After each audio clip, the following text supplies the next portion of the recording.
अटक जाई। अच्छा डूब के जन पिया ना तो अटक जाई। सुखले सतुआ फकबू तो तारू में सट जाई। ई गोर गार देहिया ढेर दिन ना रही है प्रियंका, समय आई तो झूल के लटक जाई। ये आध्यात्मिक बात है। आप इजाजत देते के बाद हम भी बोले। हाँ इजाजत का जब सिखौले बुरा ना नहीं, वो नहीं सिखाया है, बहुत पहले से बोलते हैं। नहीं तुम अच्छी कलाकार हो तब रहे तब ना बोलो। कह ना पगली जम्बे आपके लिए नहीं कि चटनी के ऊपर चोखा का करी। तहरा लेखा मौगा लइका हमरा से धोखा का करी। राम राम राम। आ तू मर्द रहता तो मर्द से लड़ता। आ जाए नतियो तहरा जस बोका हमर का करी।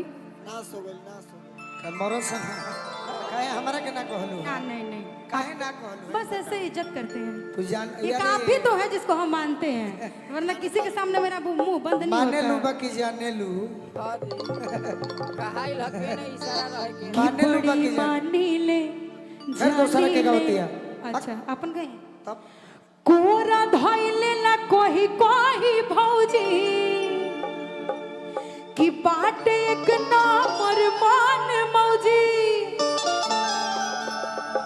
कि चुमा हमारा से उ तो बार-बार मांगला। कहाँ बड़ी जो आई थी मंच पे, कहाँ है भाभी? वो है कि तहर देवरवा हो। आइए इस गीत में आपकी भाभी को बुला दे रहे हैं, आनंद आएगा। आप भी रहिएगा ना, आइए तो नहीं है हाथ अति सुंदर सुंदर। आइए तो भाभी हेजा खड़ा हो जाए। हमार गाना हो बिहान लिखवैले बनी बिहान। कोरा धइले ला कही कही भौजी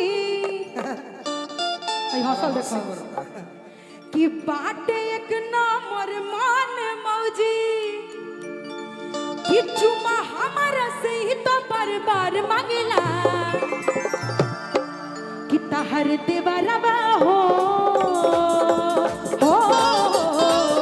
कि तहर देवरवा हो सैया वाला प्यार मांगला कि तहर देवरवा हो सैया वाला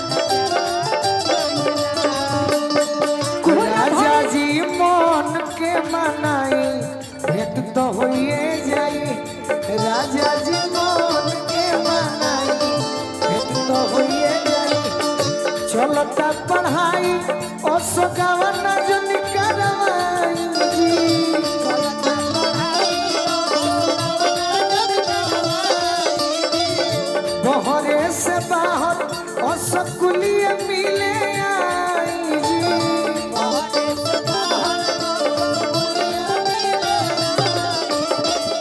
खाइम खोआ मिश्री मलाई भेंट तो होइए जाई। राजा जी मन के मनाई भेंट तो होइए हर देवरवा हो सैया वाला प्यार मांगला कि हमर देवरवा हो सैया वाला। और भैया सैया बड़े मोट सौखी हम पतरेगा बाप रे बाप। ये गीत क्या हुआ तो यही में आओ तो लोग रोक दनी आलो। रोक देने काहे रोक देने कि हमरा से कह। अच्छा अरे सोया बड़े मोट नर नर रुचला सैया गोरे गलावा जो बोट सिर फलवा बोल। तेही गाव हमरा के बैठे दे। कि सैया बड़े मोट सखी हम पतरेगा बाप रे बाप। सैया बड़े मोट सखी हम पतरेगा बाप रे बाप। तो गाड़ी पार होई केगा बाप रे बाप। गाड़ी पार होई केगा बाप रे बाप। और भैया एक भावा कहतरी प्रीति के बोला के कि जब हम रा प्रीति हने आओ। ना रहुआ जोरे प्रीति हने आओ। ये के जोरे ना एकरो के यूज कर। ई तो बेचारी यूज ही बहुत मेहनत करती है प्रीति। का होय करो बहुत के यूज बड़ी। करो। कि जब हम बनावे जानी खाना हो असोट जला कोई के बहाना हो। प्रियंका भाव में एकरा के कैसे गइबू भैया कि जब हम बनावे जानी खाना हो सट जाला कोई के बहाना हो।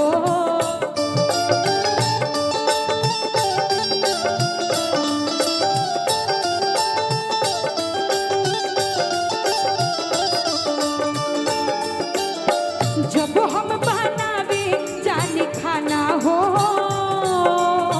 सट जाला कोई के बहाना हो।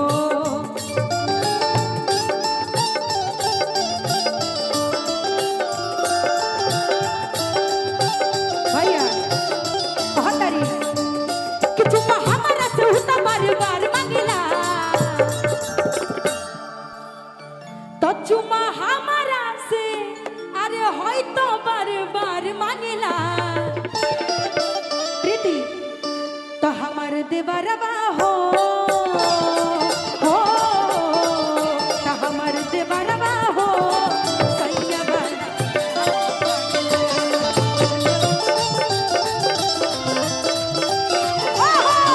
तो हमार देवरवा हो सैया वाला प्यार मांगेला।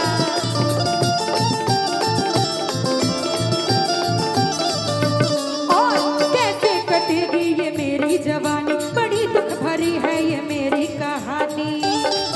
सुनी रवा के नाम चंदन के लिए कौन चंदन के लिए एक है जय जाने के ओकर नाम ना का ना लेता है। एक लड़का है जिससे मेरी लड़ाई बहुत होती है। अच्छा मसरख वाला का हाँ हाँ सुनिए चंदन कि तिवारी। कैसे कटेगी तिवारी ये मेरी जवानी बड़ी दुख भरी है ये मेरी कहानी। पता पहले ही रात मुझको चला है। प्रीति मजा अपना नहीं आया। बॉयफ्रेंड के घर अब मजा आई। पता पहले ही रात मुझको चला है। प्रीति के मरद कह तरी कि ना। पिया छक्का मिला है कि पिया छक्का मिला